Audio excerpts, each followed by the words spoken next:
Hello and welcome to another episode of Grow, a YouTube show dedicated to growth for founders, marketers, salespeople, operations people, engineers, product people, UX people, designer, anybody working in a startup, scale-up, or maybe just a company that needs to grow or is growing really, really quickly. In today's episode, we're going to be covering what is growth. This is a fantastic video to help give any team member, maybe people that are just entering the field, or maybe team members in those other departments or organizations, a bit of an overview about why growth is so important and how a whole of company approach to growth can really benefit the organization. More importantly, how they might be able to help. My name's Will Egan. I'm the host of the show. I'm based in Melbourne, Australia, but I work with companies all around the world. I've worked in this space for over 10 years now with a background in software development and marketing, and more recently in the last few years, sales. I really look forward to sharing these ideas with you. Let's get into it. So really with growth, we're looking for repeatable, scalable, and sustainable exercises. So that's activities, things that we can do over and over and over again at scale that continue to drive value over the long term. So what is growth? Well, growth is not a department. It's an idea or a concept or a cross-functional role that spans all departments in an organization. Its aim is to have input at all stages of the value chain, and its goal is to drive repeatable, scalable, and sustainable value creation for the organization and, of course, for the customers. So what do I mean by all stages of the value chain? Well, if you were to take how your company goes from an idea to value for a customer, all of the departments and the way that your company is organized should hopefully be such that they're able to add value to the product through various processes, or to the offering through various processes on the way to the customer finally using that service or that product. Those are additive processes in the value chain. Google value chain mapping if you want to learn about how to do that in your company, but it's a really valuable exercise. So growth works with all those teams as a standalone function often to add value. The application of the concepts of growth marketing really come from the software as a service world, or really the anything as a service world these days. So think about metrics like you might have heard of them, Dave McClure's Pirate metrics: acquisition, activation, retention, referral, revenue, resurrection. I think there's a few more that have been added more recently, but those really are the core. And inside those, the two that I really care about the most are activation and retention. Did somebody get value from the product? And did they come back to keep getting that value? So when we talk about growth, we've often, in those physical services like e-commerce stores or products, or even just face-to-face service provision, such as accounting, financial services, whatever it might be, we used to just talk about digital marketing, but these days those SaaS concepts have really been applied to those worlds. And Amazon's a fantastic example. The second key concept, I'm going to go through three overarching principles or concept, is that we need to try and be universally useful to all users. And the way that we do this is we track their identities, both the known and unknown visitors to our website or users of our application on one hand, and on the other hand, their behavior. So the things they do, and therefore the things they don't do when they use our application or visit our website. This is really, really important. We want to know who these people are and what they are or aren't doing on our site. And then the third and probably most important principle of growth marketing is that we're shifting from a traditional marketing model where marketers conjure up growth activities and prescribe them to cohorts or segments of the user base or database, to a growth model where the marketers just design any number of maybe a couple of hundred possible user experiences, and that the customers self-organize into those experiences based on their behavior, which is why knowing who they are and what they do becomes so important. You'll also notice from this diagram that a lot of the interactions are actually driven out of the product, what they did or didn't do in the product, and even at the communications, push notifications, in-app pop-ups, things like that. So let's get into it. Why do we differentiate between traditional marketing and growth marketing? One reason. Traditional marketing is about prescribing marketing methodologies or marketing campaigns. Growth marketing is about designing a whole myriad of possible growth or interactions or marketing campaigns and enabling the customer to self-organize into those campaigns through an agile or lean management model. Compare again that back to traditional marketing, where we're prescribing, we design or conjure up campaigns in a room, we go around the company, get other people's input, and then we basically deploy them, spend all of the budget, and at the very end maybe collect some data, and that's the only point in time we're actually really getting some insight as to whether the campaign worked. Compare that, by contrast, to growth marketing. We enable teams to execute campaigns on a reactive basis. I'm going to keep using this word reactive. It'll make sense as to why in a second. But we enable teams to design campaigns that react to user behavior or lack thereof, and permit them to deploy those campaigns in an agile and lean meaning minimum viable product, a lean and agile manner. So that one main reason, again, the difference between us prescribing a campaign and the customer self-organizing into a campaign. So inside an organization, how do we organize ourselves to enable growth to occur? Well, if we look at a traditional sales and marketing model, whereby sales and marketing were traditionally responsible for growth of an organization, we typically see them siloed by their departments. So we have leadership at the top, some operations, product, so that's engineering, UX, design often, and then we've got sales and then marketing, either driving direct B2C revenue or perhaps driving lead gen up to the sales team. So that's what a traditional marketing and sales team structure or growth team would have looked like. In the last few years, we've seen these teams move towards cross-functional growth teams.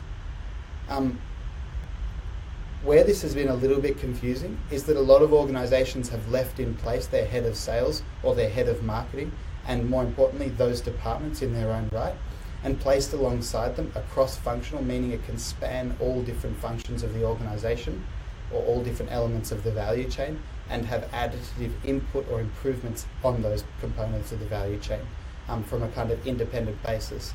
They're often given their mandate by the executive or leadership. I have seen quite a lot of conflict between growth teams and product teams. Growth teams often want to use the product to drive growth, and product teams want to build features, not fancy marketing campaigns or product based growth features. But that's a management thing that often needs to be overcome. And really, it comes about communicating that, well, actually, it's not it's not either or, it's both. We can build features that are great for the customer and also great for the business. But the third, probably more recent incarnation of growth teams and how they organize is where we've merged sales and marketing teams into one function called growth. And rather than having a head of sales and a head of marketing, we actually have a head of growth or a chief revenue officer. Inside some of those teams, it's still fine to maintain a head of sales and head of marketing, but those two roles are no longer reporting directly to the CEO. We now have a head of revenue who's managing movement between the product, the market positioning, lead generation, and the sales process and pipeline, all in one function. I've seen this last model be very, very successful, particularly in the last 18 months.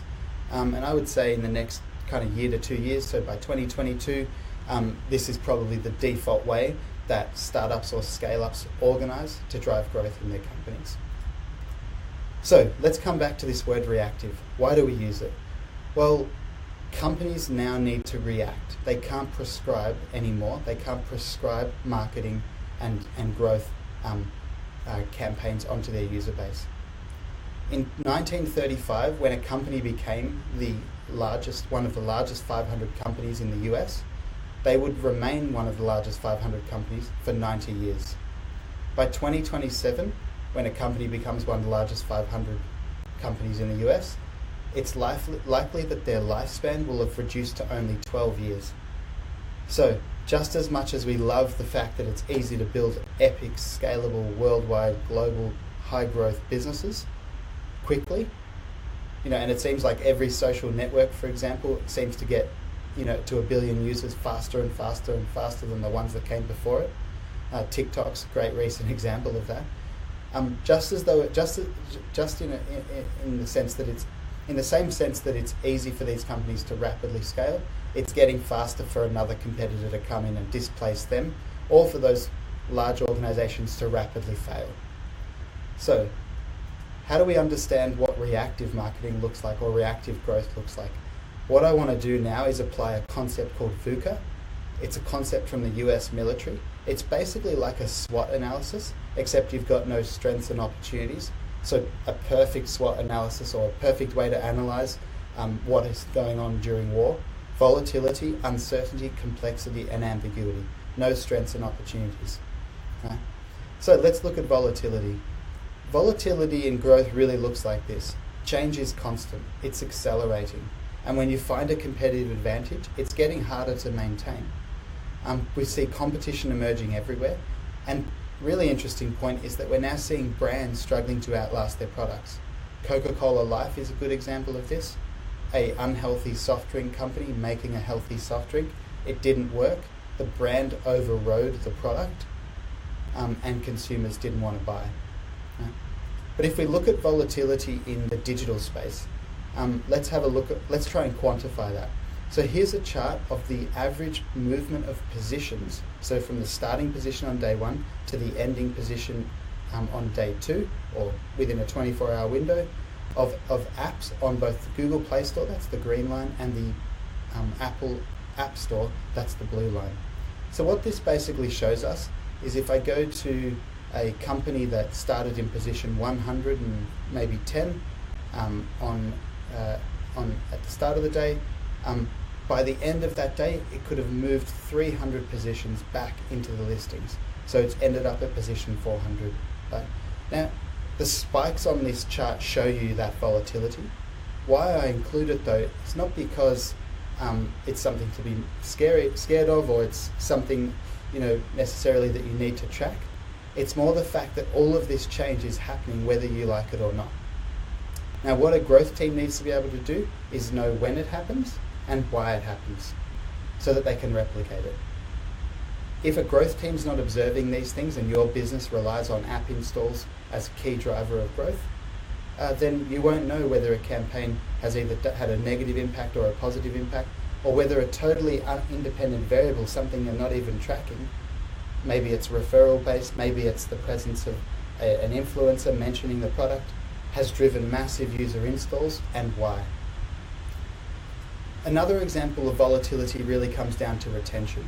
Retention is the single biggest driver of growth in a business, and we'll talk about retention in a future video. But even the best apps by month 3 the average apps by month 3 are retaining about 20% of their users, and even the best apps are only at about 40%.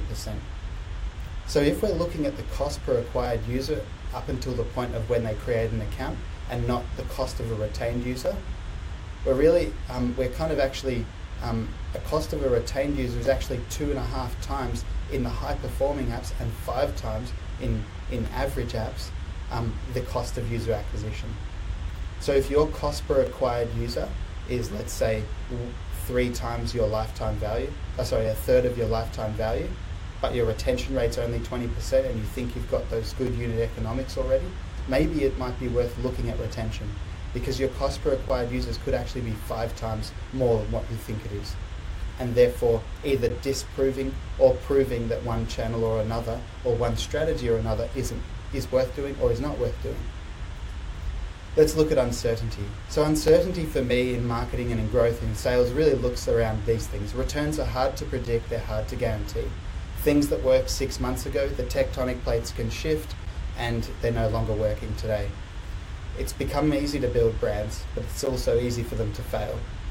But most importantly, and this is probably the key thing for anybody driving growth digitally, is that first to the plate is getting the biggest feed. About a month or 2 months ago, Google published lead gen ads directly into their SERP results to bypass the need to generate landing pages. I'm seeing those lead gen ads performing at 5 to 10% conversion rate, getting cost per leads down to about $3, $4, $5. Yet no one's using them, And as long as I'm the first to the plate as a growth practitioner, I get to benefit from that. But when everybody shows up, the cost per lead will really significantly rise, and I'll be back out on the front lines looking for the next channel. I really encourage you to be doing that in your business too. And that really talks to these last 2 points. We see a lot of opportunities emerging. When will Netflix permit advertising? When will TikTok enable more meaningful click-throughs out of their instant video streams? and this is these new channels and new inventory. Be mindful of those and try and be some of the first to jump on them when they come out. Uncertainty in fields like the SERPs, for anybody relying a lot on traffic to their site as a big driver of growth, is just so substantial. Every single day that passes, it feels like Google's figured out another way to steal another 1% of the general web traffic.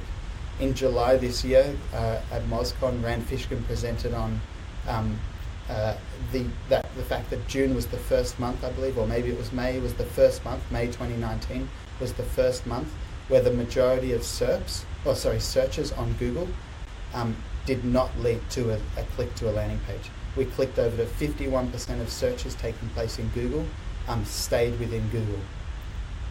I think I've seen a more recent data, we're up to about 53% now. Here's an example of that. Imagine if your business was AccuWeather, the first listing, position number 1 here. Look at position number 0. It's the knowledge graph, and it's providing the data directly to me in an unencumbered view. And look where the data's coming from, weather.com. Now, how does weather.com make money? Well, they serve ads, maybe 10 ad impressions per visit, probably getting maybe 30, 40, 50 million hits a month, maybe a bit more. So that's 300, 400, 500 million ad impressions per month with a CPM of maybe $100 or $10, let's say. Imagine if that traffic halved or went down 80% overnight. Well, in the case of weather in the knowledge graph, something like that did happen. This is the percentage of searches with knowledge graph by day. You can see here, literally we went from about 17 to 18% to about 27, 28%. So almost a doubling in the percentage of searches, or at least a whole nother 10% of searches that are now no longer are driving less traffic. Here's another example, Project Sunroof. These tools and things that get built on the peripheries of the web that drive high qualified conversion and high qualified traffic, but not many people know about them. I recommend you go and check this one out. Complexity. So complexity is the C, volatility, uncertainty, complexity, and ambiguity. Complexity is high. Data is driving decisions. We have teams that are relying on more skills, but it is hard to find the right skills, especially in places like Silicon Valley. It's still hard and it's expensive. In places like Melbourne or Sydney or Berlin or Phoenix, where I was a couple of months back, it's hard too, but it's a little bit cheaper. I think remote teams are a big component of this, but with remote teams, communication, especially around growth and especially around understanding data, is becoming even more important. So let's have a look at that. Well, complexity. I think there's about 7,000 or 8,000 different channels now online that you can use as a growth practitioner to deploy ads. So maybe Google and Facebook, just being 2 of those channels, aren't the best places for you to go. Ambiguity. Ambiguity is probably the biggest one for me. We all look at the same data and come to different conclusions. For me, that's ambiguity. For me, it's also assumed knowledge. I assume that you have a whole knowledge base when I'm working with you that you might not have, or that you have much more of what I know. Right? And that gap between what you know and what I think you know, and vice versa, is assumed knowledge. And it's interfering with the quality of the decisions we're making about our business, especially when it comes to growth. Speed and uncertainty is another issue. And it's getting hard for teams to determine whether they're failing or succeeding. The more data we throw at them, the more things they're optimizing for, and the more ambiguous it becomes about what are actually the kind of 1 or 2 or 3 things that really drive growth in the organization. So let's have a little look at that. So we can see things like this. This is a great chart, and it shows you that correlation is not causation. Now, in a lot of your data, we can tend to interpret correlation as causation, and then go and increase how many people are affected by those two things that seem to correlate. An example of this is Twitter famously has said, I think it's something like, when a user gets to 25 followers, they have a much higher chance of becoming retained.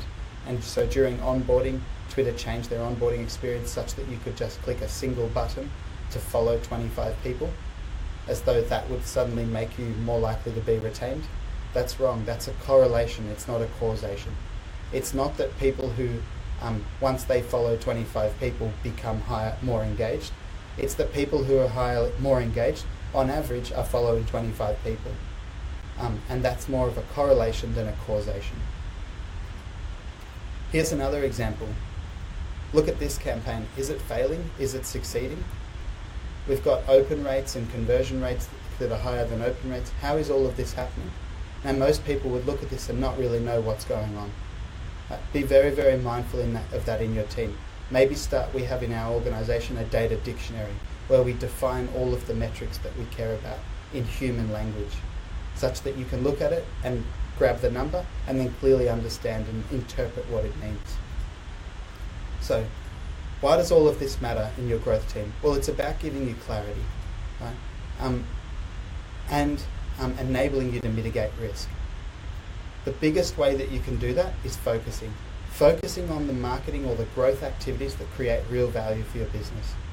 So in a nutshell, what growth is about, growth, in summary, is a reaction to the traditional marketing models that were prescriptive. It's a reaction or a correction that enables us to rather than prescribe, simply react to how customers are succeeding or are failing in using our products or services, and not be overly predetermined around what those campaigns or activities might be. So it's basically about getting comfortable being in a constant state of change, but being able to organise around key data points that you know create value for your business, and then execute in an agile and lean way on your marketing campaigns or your growth campaigns without any kind of misconception that those tactics will work over the long term, but that your strategy should be able to work over the long term. So I hope that really helps. Anything you'd like me to cover in future videos, make sure you ask the question in the feed, in the comments section, and good luck with your growth in 2020 and beyond.